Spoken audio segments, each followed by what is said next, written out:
James Gunn, you superhero genius, you did it again. Hello movie lovers, welcome back to another video of Everything Movies. I'm Jefferson Coe, and today I will be reviewing Superman.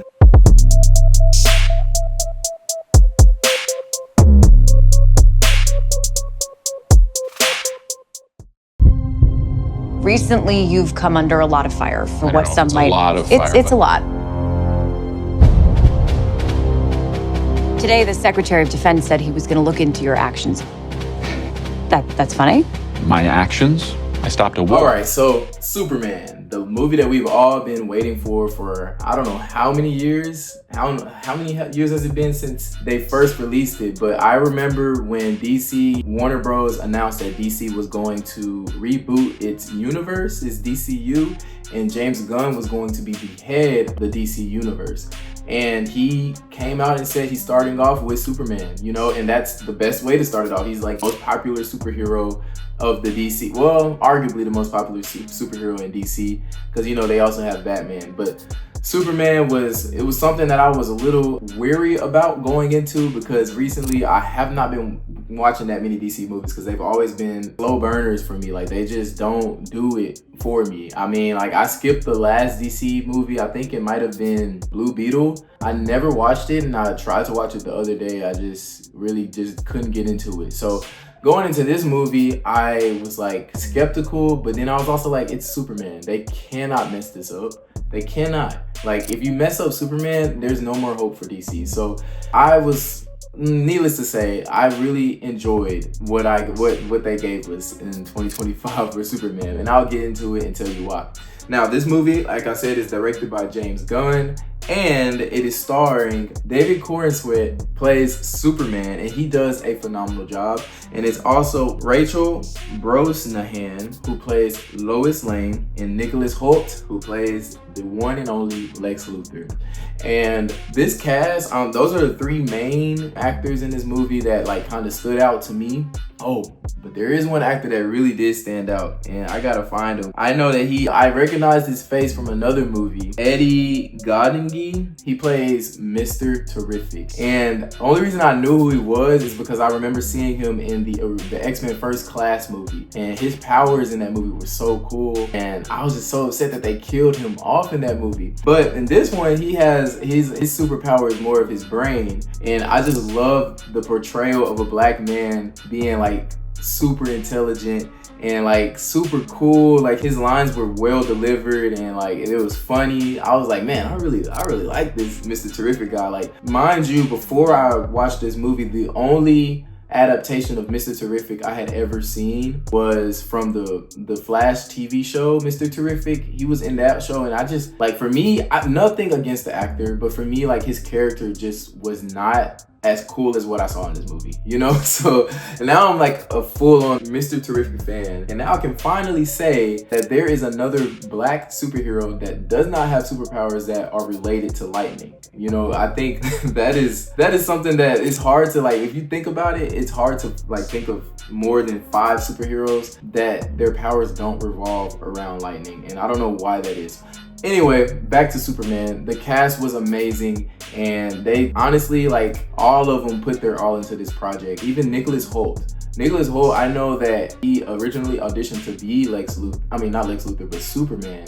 But he did not get the role, and he got Lex Luthor instead. And I don't know, like, I gotta watch some interviews and stuff, but I really feel like he probably kind of it doesn't seem like that he had envy in real life, but in his character, he really brought it out. Because Lex Luthor is supposed to hate Superman. Everything about Superman, Lex Luthor just despises. And so he really brings it into that character, and I really enjoyed his performance as Lex Luthor.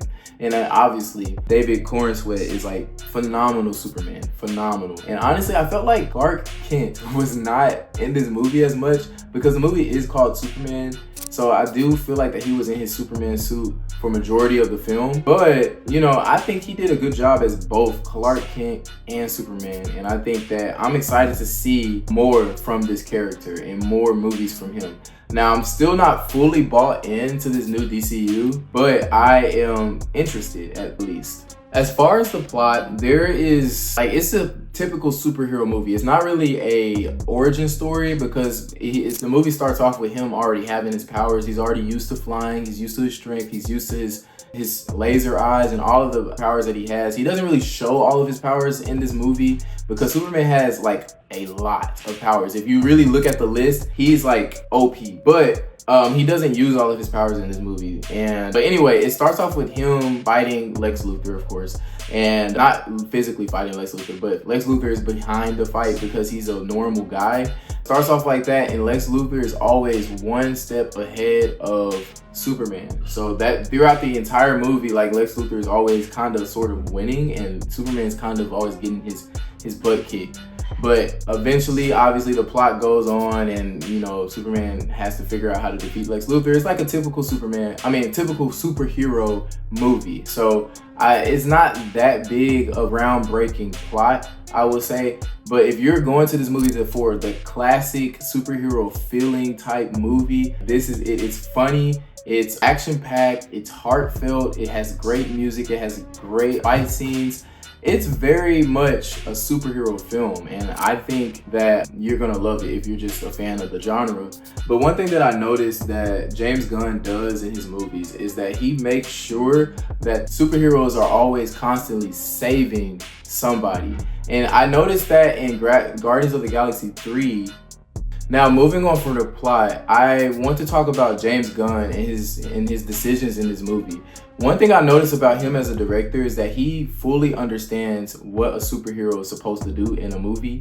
And I feel like that, I remember watching Guardians 3, and after watching that, I just felt so refreshed and like happy that the superhero genre hasn't lost its touch, because he understands that superheroes are meant to save people or save things or save animals. And he really shows that in this movie. And I remember watching Guardians 3 as well, and they had a whole scene where they were just saving all of these animals. And I just really was like, oh my God, thank you so much for adding scenes like that into this movie, because I feel like some superhero movies nowadays have been losing like that superhero feeling, because they're always constantly fighting some random threat in space or some random threat from another universe, and you don't really see them being a superhero.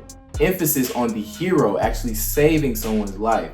And so I thought in this movie, he showed it a lot. And some people might think like, oh, it's just overkill, like, because he saves like every living thing in this movie. So you might look at it as redundant, like, why did he waste time trying to save this little old thing when he has a bigger threat? But I see it more as like, yes, that's what a superhero is supposed to do, like that. And then he argues that in the movie as well. He's like, I don't know if you saw the trailer, but it's also in the very first trailer, you see Superman frustrated, you see him yelling, because he's like, I was trying to save lives. Like, what is wrong with that? And so I just love that they brought that aspect into the movie, and they actually had Superman have that same appeal in his character, and he had that same type of feeling, because that really shows the responsibility that a superhero holds, and it also shows the stress that they might be under, because their eyes, they're just trying to save. One more thing I really want to emphasize in this movie is that, like, it didn't really feel like it was setting up anything. Like, I cannot stress this enough, is that I'm kind of getting tired having to watch a movie and like wait to the very, very end just to see what they're having coming forward. And I think James Gunn actually realized that, because this movie, I'm gonna tell you right now, don't stay for the end credit scene. Like, don't even do it. It's a waste of time. Like, it really is. And I think it's like a little joke at the end, and like, it's nothing crazy. It's nothing like, oh, you gotta come back, oh, this is a little hint for the future, because there's already Easter eggs planted throughout the film. Like, there was one part where I was like, oh, they're definitely gonna bring this character back, or a version of that character back to a later movie. There's no need for an end credit scene to know that that's coming. And so I think James Gunn is clever enough to realize that people are tired of being like egged on from movie to movie to movie through end credit scenes. And he made in a way, he's joking to us about it by what he did with this movie. And I really appreciate the fact that he made this a one movie, beginning, middle, end. It feels like it's a movie that it can stand on its own. And it felt like that I did not have to worry about, oh, this movie, I need to watch this movie before I come back and watch the second Superman movie. Like, I really truly feel like that if a second Superman movie comes out later on and they drop like Wonder Woman, Supergirl, and all them other movies that they've announced, I feel like even if I didn't watch those movies, I could go into the Superman 2 movie and be fine, you know, like, because this one had a very complete story. So I appreciate that. Like, I think Marvel, they're starting to do the same thing, but I mean, actually, no, they did the same thing, but people didn't like it. But I think DC or James Gunn, in a way, might have found the cheat code into figuring out how to keep people coming back to see the next movies without using end credit scenes. So I thought that was really cool. Overall, I thought this movie was really exciting, really fun, really entertaining, and I truly felt fulfilled by the end of the movie. It will make you feel good, and it makes you feel like, man, like, I want to be a better person. Like, it really does give you that feeling, because there's a scene where they like directly address your actions and the things that you do as a person, and that's what makes you who you are. Like, I'm like, such a beautiful message. And I just think it is a very good movie, and it'll make you feel great inside after watching it. Overall, I rated the movie personally a 10 out of 10. Y'all might think I'm like very easy to impress, but I don't care. That's my rating. I really enjoyed the movie. I did go in there with my expectations a little bit lower because, like I said, I've been a little bit